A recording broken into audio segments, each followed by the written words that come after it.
ایک دفعہ کا ذکر ہے کہ ایک درزی اپنی دکان پہ بیٹھا کپڑے سی رہا تھا کہ اچانک وہاں ایک ہاتھی کا بچہ آ گیا اور اونچا اونچا بولنے لگا۔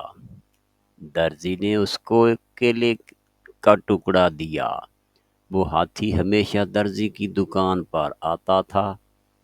ایک دن ہاتھی آیا لیکن درزی نے اس کو روٹی کی بجائے سوئی چبھا دی۔ ہاتھی بھاگ گیا۔ اگلے دن ہاتھی پھر آ گیا لیکن اس کی سونڈ کیچڑ سے بھری ہوئی تھی اور اس نے اپنی سونڈ سے کیچڑ درزی کے کپڑوں پر پھینک دیا۔ درزی کے سارے کپڑے خراب ہو گئے۔ درزی سر پکڑ کر رونے لگ گیا۔ اس کہانی سے ہمیں یہ سبق ملتا ہے کہ جیسا کرو گے ویسا بھرو گے۔